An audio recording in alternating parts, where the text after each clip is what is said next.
Hello बच्चों, एक बार फिर से स्वागत है आप सभी लोगों का आपके मैथमेटिक्स के लिए ट्रिग्नोमेट्रिक के नेक्स्ट लेक्चर लेकर मैं आया हूँ आप लोगों के लिए। पिछले वीडियो में आप लोगों ने देखा था और जाना था कि ट्रिग्नोमेट्री की ज़रूरत कहाँ पर है, त्रिकोणमिति की ज़रूरत कहाँ पर है और त्रिकोणमिति का डिफिनीशन क्या है। और उस डिफिनेशन से एक चीज निकल के आया था कि त्रिकोणमिति के अंतर्गत हम क्या पढ़ते हैं कि त्रिभुज की भुजाओं के अनुपात और त्रिभुज के कोणों के मध्य संबंधों का अध्ययन करते हैं। या आप ऐसे भी सिंपली कह सकते हैं कि त्रिभुज की भुजाओं और त्रिभुज के कोणों के मध्य संबंधों का अध्ययन ही क्या है, त्रिकोणमिति है, ट्रिगोनोमेट्री है। अंत में हमने आपसे यह भी कहा था कि इसमें हम त्रिभुज के कोणों का संबंध त्रिभुज की भुजाओं के अनुपात से करते हैं। त्रिभुज की भुजाओं के अनुपात से करते हैं। त्रिभुज मतलब जिसमें तीन भुजाएं हो, क्या हो, जिसकी तीन भुजाएं हो, तीन भुजाओं से घिरी हुई आकृति को हम त्रिभुज, ट्रायंगल कहते हैं। हमने आपसे यह भी कहा था कि त्रिभुज की अगर तीन भुजाएं हैं तो आपको ये सोच के बताना होगा कि इन तीनों भुजाओं में से दो दो भुजाओं को लेकर कितने रेशियो बना सकते हैं। ये जो भी रेशियो बनते हैं उनको बोलते हैं ट्रिग्नोमेट्रिक रेशियो, त्रिकोणमितीय अनुपात। और प्रत्येक त्रिकोणमितीय अनुपात का अपना एक अलग नाम है, स्पेसिफिक नेम है। आइए पहले ये देखते हैं कि इनसे कितने त्रिकोणमितीय अनुपात बनेंगे। एक चीज और मैं आपको क्लियर कर दूं कि ट्रिगोनोमेट्रिक में हम त्रिभुज के बारे में पढ़ते हैं, उनकी भुजाओं के बारे में, उनके कोणों के बारे में और इनके बीच रिलेशन के बारे में। वो कोई भी त्रिभुज हो सकता है और त्रिभुज में जो कोण है वो कोई भी कोण हो सकता है।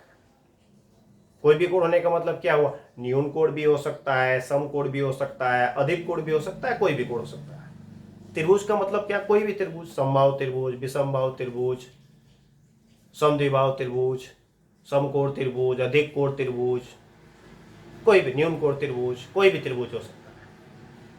लेकिन हाई स्कूल में हमको सिर्फ और सिर्फ राइट एंगल ट्रायंगल के लिए, समकोण त्रिभुज के लिए और एक्यूट एंगल के लिए यानी न्यून कोण के लिए हमको ट्रिग्नोमेट्रिक पढ़ना है। हाई स्कूल में हमको ट्रिग्नोमेट्री किस त्रिभुज के लिए पढ़ना है, राइट एंगल ट्रायंगल के लिए, समकोण त्रिभुज के लिए। समकोण त्रिभुज किसे कहते हैं, ऐसा त्रिभुज जिसका एक कोण क्या हो, समकोण, 90 डिग्री का हो। जिसका एक कोण क्या हो, समकोण हो, 90 डिग्री का हो। और इसमें से हम किस प्रकार के कोणों के लिए अध्ययन करते हैं, तो एक्यूट एंगल्स यानी न्यून कोण यानी 90 अंश से कम वाले कोण के लिए। तो जब भी हम राइट एंगल ट्रायंगल लेंगे तो उसमें एक एंगल क्या होगा, 90 डिग्री का होगा, बाकी जो दोनों एंगल होंगे वो 90 डिग्री से क्या होंगे, कम होंगे, यानी न्यून कोण होंगे। अगर हम इसको नाम दे दें, इस त्रिभुज को त्रिभुज ए बी सी, तो ये जो कोण ए है वो न्यून कोण होगा और कोण सी भी क्या होगा, न्यून कोण होगा। कोण बी क्या है, समकोण है, राइट एंगल है। ठीक है, ये चीज कंफर्म हो गया। अब इस त्रिभुज में कितनी भुजाएं हैं, तीन भुजाएं हैं। मान लो इसकी लंबाई ए है, इसकी लंबाई बी है और इसकी लंबाई सी है। तो हमने आपसे कहा था कि इन तीनों भुजाओं में से दो दो भुजाओं को लेकर कितने रेशियो बनाए जा सकते हैं। ए बी सी तीन अंक है और इन तीन में से दो दो को लेकर कितने रेशियो बनाए जा सकते हैं। तो मैं यहां पर कोशिश करता हूं। चलो एक रेशियो हो गया A/B, एक रेशियो क्या हो गया A/B। चलो एक रेशियो हो गया C/B, C/B। चलो एक रेशियो हो गया A/C, A/C। ठीक है भाई, एक A और B लेके बना सकते हैं, एक B और C लेके बना सकते हैं, एक A और C लेके बना सकते हैं ना। एक और चीज, अगर हम A और B लिए हैं तो एक रेशियो बना A/B, एक रेशियो ये भी तो हो जाएगा B/A। अगर हम B और C को लेकर एक रेशियो बनाया है C/B, तो एक रेशियो तो ये भी हो जाएगा B/C। रेशियो अनुपात, अनुपात का मतलब सोचता है ना बट्टा, अगर 3 और 4 के बीच अनुपात लिखना है तो क्या लिखेंगे 3/4। अगर हम A और C को लेके रेशियो निकालना है तो एक रेशियो आपको मिला A/C, एक रेशियो C/A भी हो सकता है कि नहीं। अच्छा, टोटल आपको 6 रेशियो निकल के सामने आ गया। क्या इन 6 रेशियो के अलावा भी और कोई रेशियो बन सकता है इन 3 भुजाओं में से दो दो भुजा को लेकर? बोलो। बिल्कुल नहीं, मैक्सिमम ये 6 रेशियो बन सकते हैं। इसलिए आपका ट्रिग्नोमेट्रिक रेशियो भी कितना है 6 है। ट्रिग्नोमेट्रिक रेशियो कितना है 6 है। लेकिन ये जो ट्रिग्नोमेट्रिक रेशियो होता है वो एंगल के अनुसार होता है, किसी एंगल के सापेक्ष होता है। जैसे या तो कोण ए के सापेक्ष, कोण ए की तुलना में, या फिर कोण सी की तुलना में, या तो कोण ए की तुलना में या फिर कोण सी की तुलना में, क्योंकि कोण ए ही न्यून कोण है और कोण सी ही न्यून कोण है, और हमको न्यून कोण के लिए पढ़ना है। किसके लिए पढ़ना है? न्यून कोण के लिए। चलिए, तो अब हम देखते हैं कि वो 6 रेशियो जो बन रहे हैं उनको हम क्या क्या नाम देते हैं, क्या क्या नाम देते हैं। तो पहले हम चूज करेंगे कि किस एंगल के लिए हम निकालें, किस एंगल के लिए निकालें। मान लीजिए हमने चूज कर लिया एंगल ए के लिए, एंगल ए के लिए, कोण ए के लिए, कोण ए के लिए। इसको कुछ नाम भी दे सकते हैं, जैसे मान लो थीटा लिख दिया।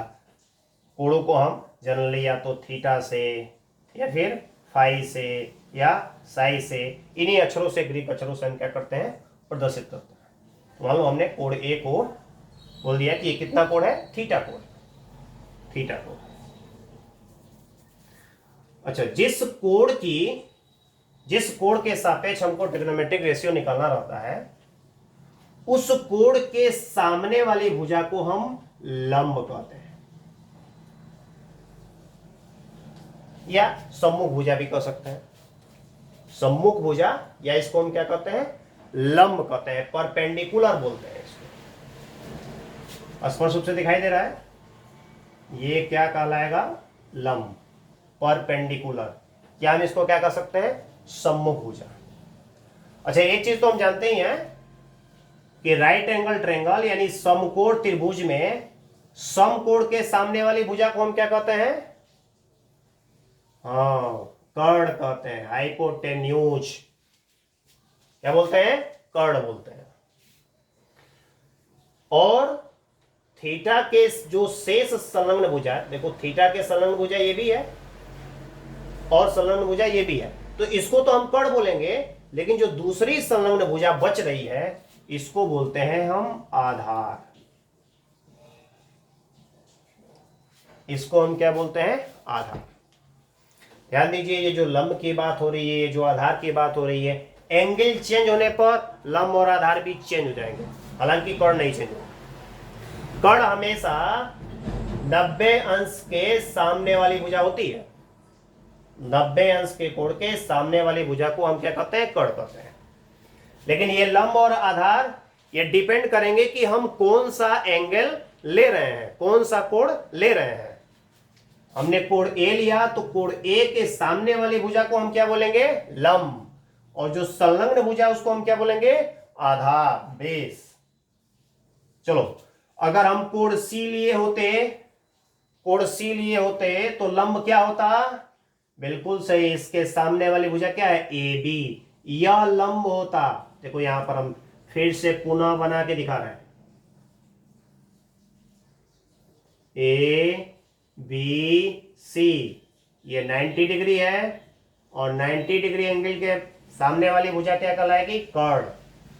और अगर हम कोण सी लें, मान लो ये एंगल जो है फाई है, क्या है, फाई है, तो इसके सम्मुख भुजा कौन है, ए बी, तो यह क्या होगा, यह लंब कहलाएगा, और इसके ये संलग्न भुजा क्या है, बी सी, यह क्या कहलाएगा, आधा।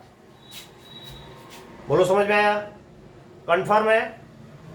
एंगल के हिसाब से लंब और आधार होंगे, जिस एंगल की हम बात करेंगे उस एंगल के सामने वाली भुजा क्या कहलाएगी, लंब कहलाएगी, और जो संलग्न भुजा होगी वो क्या होगी, आधार होगी। ठीक है, चलिए क्या क्या रेशियो, अच्छा चलिए ये 3 भुजाएं हैं और तीनों भुजाओं का नाम हो गया, एक का लंब हो गया, एक का आधार हो गया, एक का कर्ण हो गया।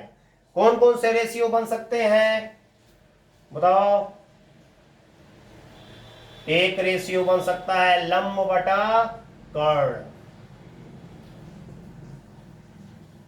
एक रेशियो बन सकता है आधार बटा कर्ण,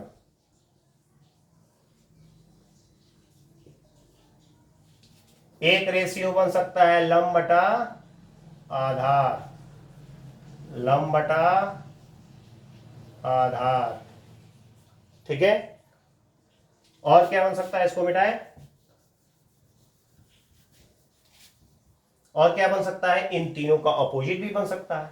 ये लंब बटा कर्ण है, ये आधार बटा कर्ण है, ये लंब बटा आधार है, तो मान लो लंब बटा आधार है तो इसका अपोजिट क्या हो जाएगा, आधार बटा लंब, अपोजिट सॉरी रेसिप्रोकल बोलेंगे, अपोजिट नहीं, क्या बोलेंगे रेसिप्रोकल, व्युत्क्रम, आधार बटा लंब। तो इसका रेसिप्रोकल क्या हो जाएगा,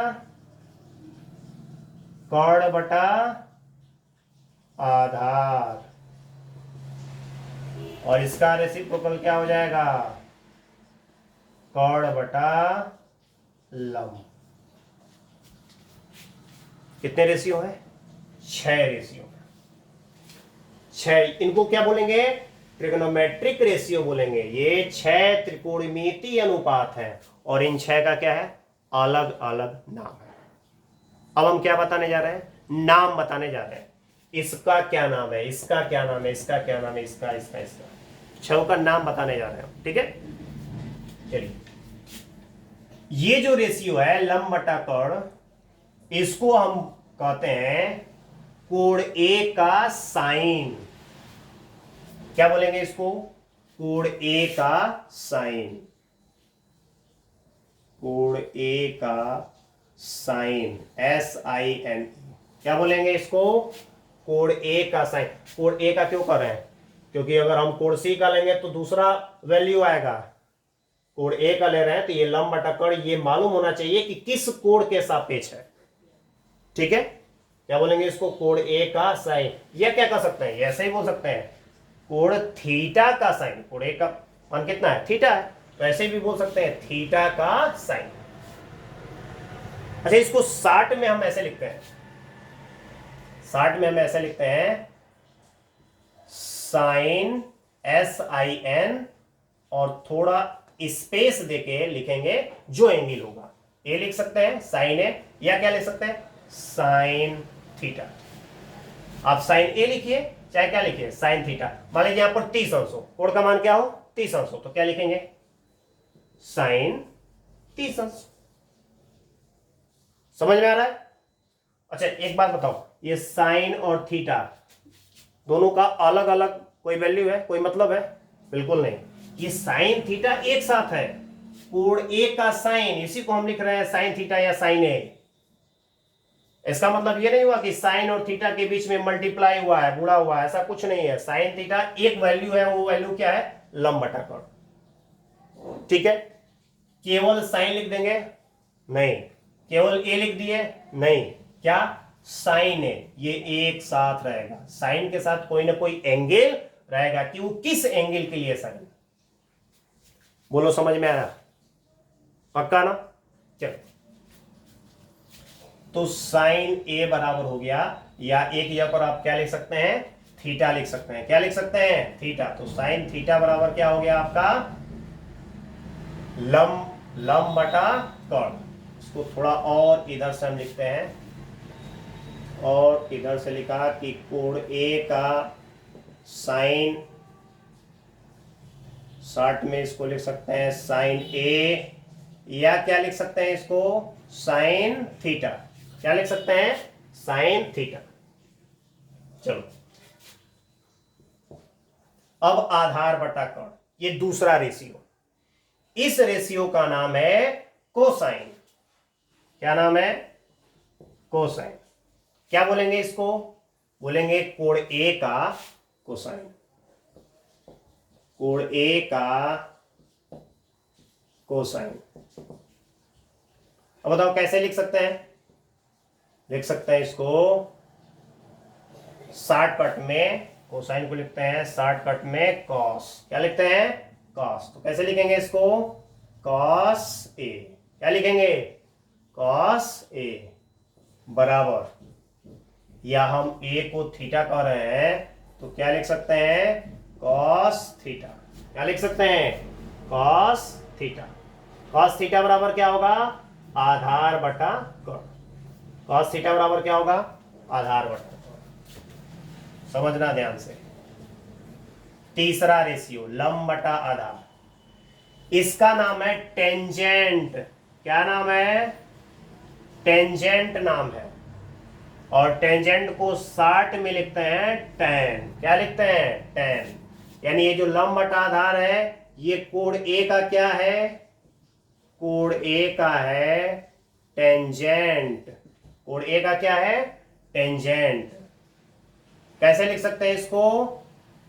tan ए लिख सकते हैं, या tan थीटा लिख सकते हैं। क्या लिख सकते हैं? tan theta. तो tan थीटा बराबर क्या होता है?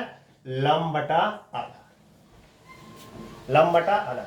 ये बाकी, ये जो तीन है, तीन के अलावा ये जो बाकी तीन है, ये इन तीनों के क्या है? रेसिप्रोकल है, व्युत्क्रम है। समझना इनको किनको क्या करते हैं।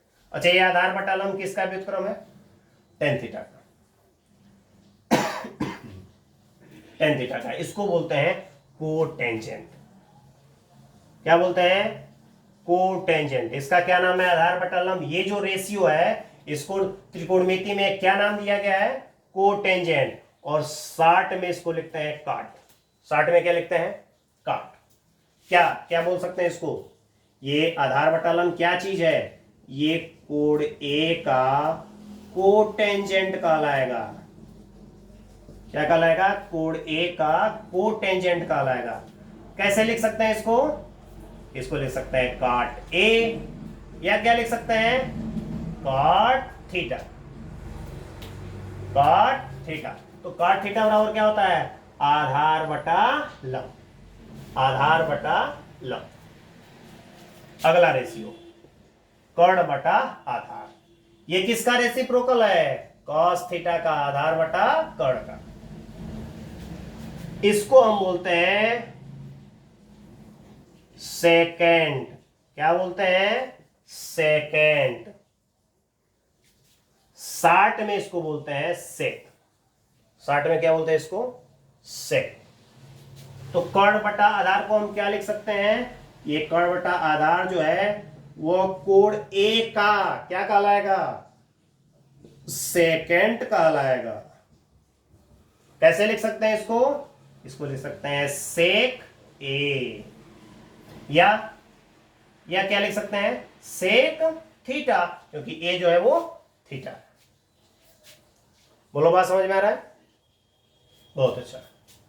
अंतिम लास्ट जो रेशियो है कर्ण बटा लंब। ये लंब बटा कर्ण साइन थीटा का रेसिप्रोकल है, व्युत्क्रम है। इसको जो नाम दिया गया है वो नाम है कोसेकेंड। क्या नाम है? कोसेकेंड। और इसको शॉर्टकट में बोलते हैं कोसेक। क्या बोलते हैं? कोसेक। यानी इसको हम लिख सकते हैं कि यह कोण ए का कोसेकेंट है, या शॉर्ट में इसको कैसे लिखेंगे? कोसेक ए, या क्या लिख सकते हैं? Cosec theta. क्या लिख सकते हैं? Cosec theta. अब ध्यान से समझो।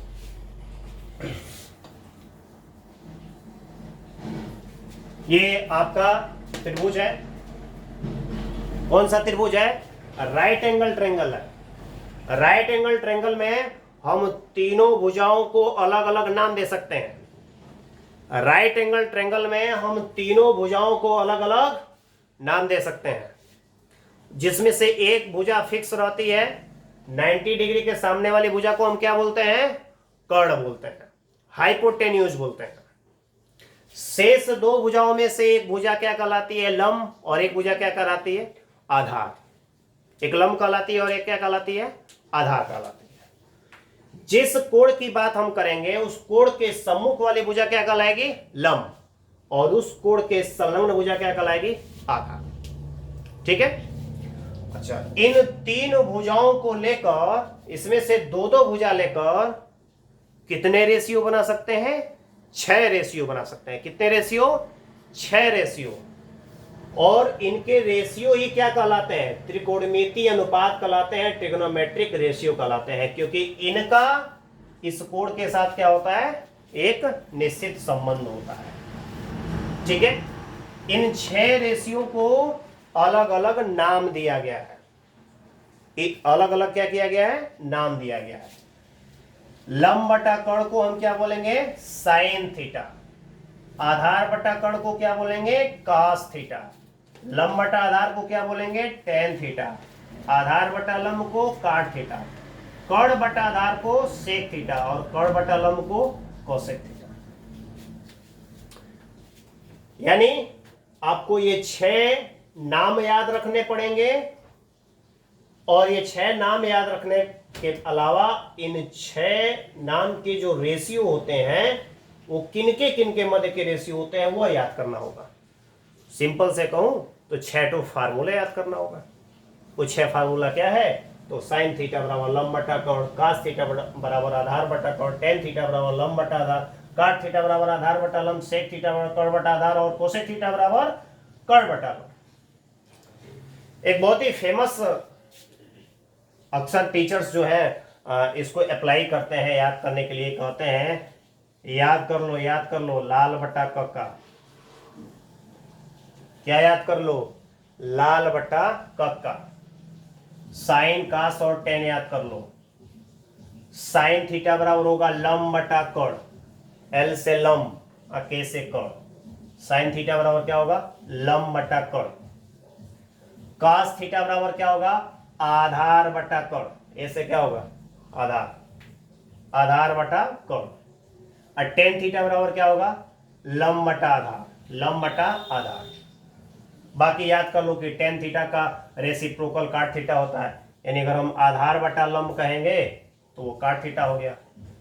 याद कर लो कॉस थीटा का रेसिप्रोकल सेक थीटा होता है, यानी आधार बटा कर्ण का रेसिप्रोकल कर्ण बटा आधार बोलेंगे तो सेक थीटा हो गया। कर्ण बटा लंब कहेंगे तो क्या हो गया? कोसेक थीटा हो गया। अच्छा, एक और चीज, ये 6 नाम है, ये 6 क्रम नहीं है। ये नहीं कि साइन थीटा के बाद कास थीटा ही आएगा। अरे भाई, जिस क्रम में लिख लो उससे कोई बस नहीं है। ये रेशियो है, अलग अलग रेशियो का क्या है? अलग अलग नाम है। तो ये 6 ट्रिग्नोमेट्रिक रेशियो समझ में आया होगा। इन 6 रेशियो का नाम क्या है और किन किन रेशियो को कौन कौन सा नाम कहते हैं, ये फार्मूला क्या बनता है साइन थीटा का, थीटा वगैरह वगैरह का, ये सब चीजें आपको बेहतर तरीके से आज के वीडियो में समझ में आ गई होंगी। लेकिन इस ट्रिग्नोमेट्रिक रेशियो को लेकर हम एक और वीडियो लेकर आएंगे, जिसमें इसी से रिलेटेड कुछ और फार्मूले हम आपको बताएंगे और 1-2 त्रिभुज बना के और उससे अच्छे तरीके से एग्जाम्पल के जरिए हम आपको समझाएंगे। तो रेडी रहिए नेक्स्ट वीडियो के लिए। हमेशा पढ़ते रहिए, घर पे रहिए, सुरक्षित रहिए। Thank you so much.